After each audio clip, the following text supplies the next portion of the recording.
Isang araw habang nagbabrowse-browse ka sa Lazada at nagtitingin-tingin ng kung ano-ano mga sale, ay bigla mong nakita naka-sale ang mga solar equipment, mga battery at mga solar panel at kung ano-ano pa. At naisip mong magandang pagkakataon ito para mag-upgrade na iyong solar setup. Dahil kinakapos na rin ang iyong mga battery at gusto mong magdagdag ng mga appliances na kayang paganahin ng solar setup mo. Kaya nag-order ka ng battery at dali-dali mong pinindot ang click and buy button.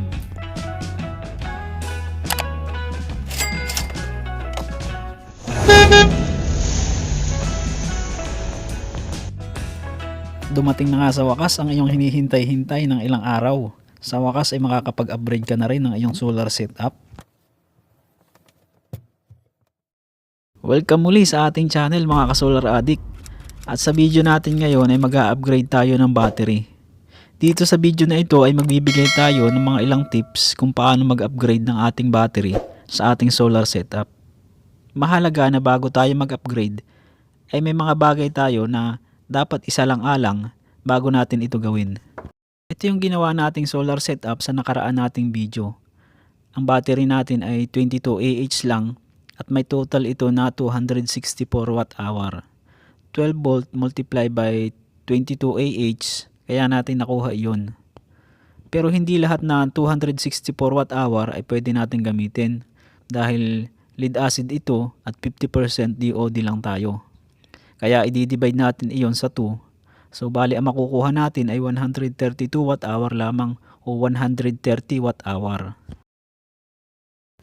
Ano nga ba yung kayang paganahin ng 130 Wh usable capacity? Halimbawa, mayroon tayong 3 pirasong LED bulb katulad nito na 5 watts ang bawat isa. So bali 15 watts lahat. Yung 130 Wh i-divide natin sa 15 watts. At yung resulta nun, ang magiging oras na itatagal ng ating battery. Kaya yung 130 Wh divide 15 watts. So bali ang result niya 8.6 hours. Yun yung oras na magagamit natin o yung itatagal ng ating battery sa 50% DOD o depth of discharge. Pero bago tayo mag-upgrade, may mga bagay muna tayo na dapat alamin. Tulad halimbawa ng number 1 tip natin, ang capacity ng ating solar charge controller. Ito yung unang-una nating dapat tingnan bago tayo mag-upgrade ng ating solar setup. Kung po pwede pa ba na magdagdag tayo ng solar panel at battery. Makikita natin iyan dito sa label ng ating solar charge controller. Halimbawa, dito sa 40 ampere na solar charge controller, 520 watts yung kanyang maximum na solar panel para sa 12 volts.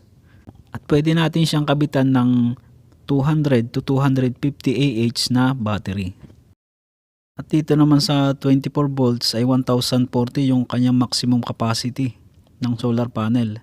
Pwede tayo magkabit ng 200 to 250 Ah battery in series connection. Ang tip number 2 natin sa pag-upgrade ng ating solar setup, ang brand ng battery. Ang tanong mga ka-solar ay pwede ba tayong maghalo o mag-mix ng iba't ibang brand ng battery? Sa kasamaang palad ay hindi pwede. Hindi tayo pwede maghalo-halo o mag-mix ng iba't ibang brand ng battery. Dahil bawat manufacturer ay may iba't ibang specification sa kanilang battery. At hindi ito pare-pareho. Iba-iba rin yung materials na ginamit nila sa kanilang paggawa ng battery.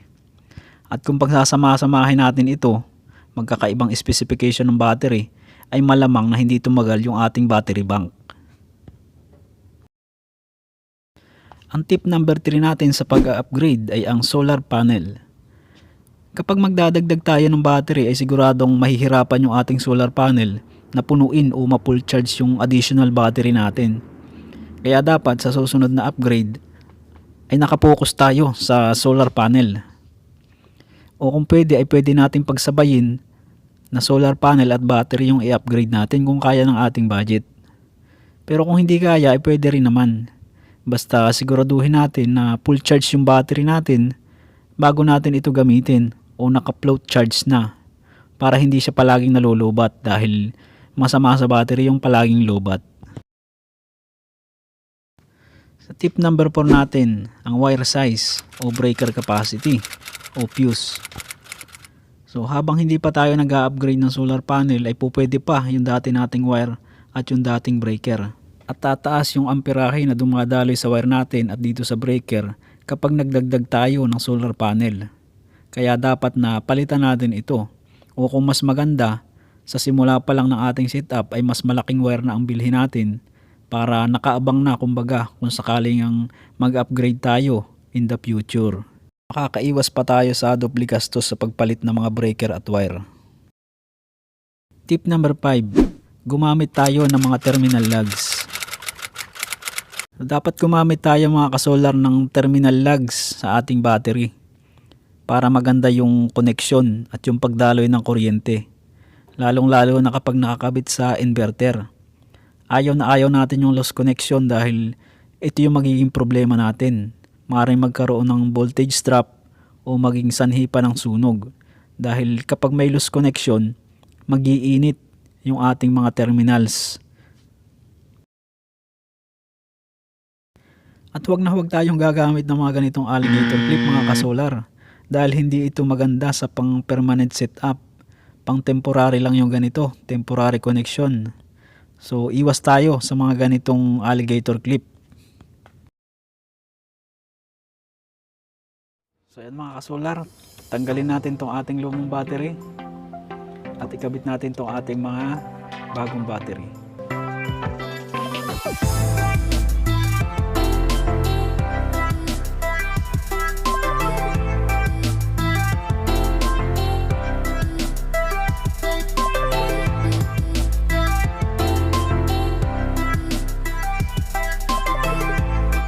So yan mga kasolar, ito yung bago nating battery. Bali hindi naman tayo nag-upgrade ng voltage ng ating battery. Kaya parallel connection pa rin yung gagawin nating connection sa kanya dahil 12 volts pa rin tayo. Kaya ikabit natin yung kanyang mga terminals. So ang mangyayari, lahat ng negative magkakasama, tapos lahat ng positive magkakasama.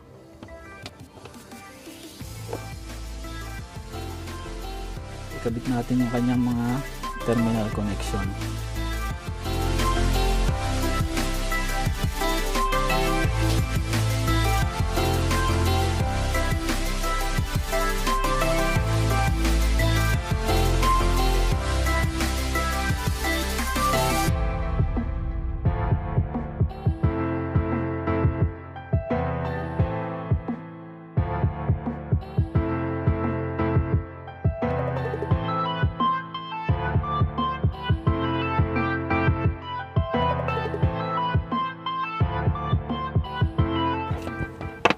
So yan mga kasolar, i-connect naman natin yung wire natin galing sa ating solar charge controller. So paano nga ba ang tamang wiring mga kasolar? Saan natin ikakabit yung ating wire galing sa ating solar charge controller? Dito ba? Sa gitna? O doon sa dulo? So ang tamang pagkakabit mga kasolar ng ating wire, kailangan yung isang terminal ay nandito sa isang side ng battery, halimbawa positive o kahit naman yung negative pwede rin, basta isang terminal dito sa isang battery, tapos yung kabila, halimbawa yung negative ay doon sa kabilang dulo para maging balanse sila. So bali ang mangyayari ay ganito, dito siya nakakonect at yung isa ay dito sa dulong bahagi ng na battery. Dahil kung dito lang natin siya i-connect sa isang battery, halimbawa ganito lang siya, napakalaki ang tsansa na ito yung unang battery natin, ang unang mapu-full charge during charging. So kapag full charge na ito, bago pa lang niya i-charge yung mga sumunod ng battery hanggang doon sa dulo. So kung mahaba yung string ng battery natin, yung pinakadulo, isa yung mas matagal ma-full charge. Halimbawa, full charge na ito, bago pa lang ma-full charge yung nasa dulo natin. Lalong-lalo na kung napakahaba ng string ng parallel connection natin. At ganun din mga kasolar kapag nandito sa isang battery na ito during discharging. Halimbawa may nakakonect na inverter o high discharge yung ating inverter, malaking capacity. So itong unang battery na ito yung unang madidrain. So siya yung presado. Kaya ang dapat na connection natin ay ganito. Para balanse sila.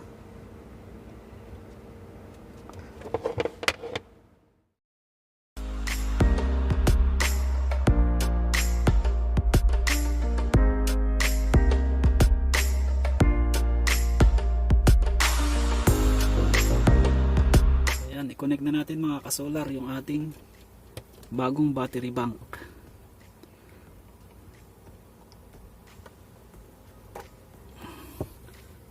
Ayun, umilaw na yung ating watt meter.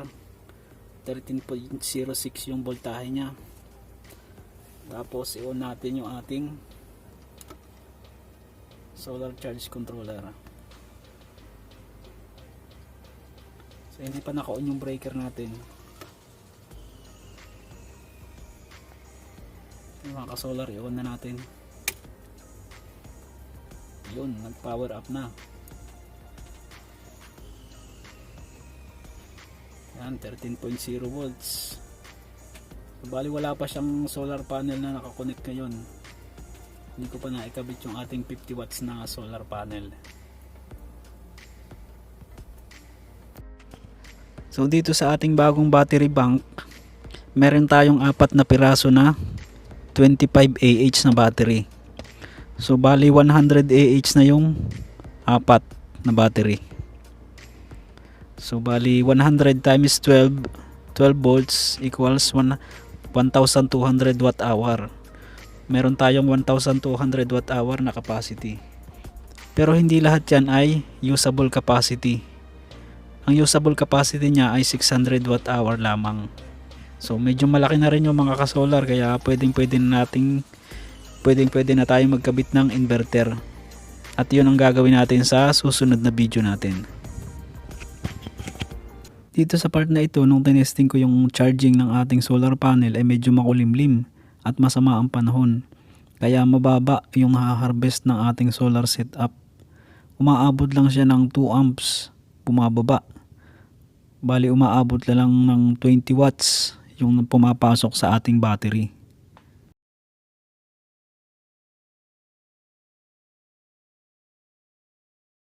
At bago tayo magtapos sa ating tutorial video ay i-shoutout muna natin ang ating mga ka-solar viewers. Kay Ilonggo Electrician, kay Sir Harold ng Camarines Sur, ganun din kay Kirby Alagaw na isa ring YouTuber. Shoutout sa inyo mga ka-solar. Hanggang sa susunod na video natin, kita-kits ulit tayo.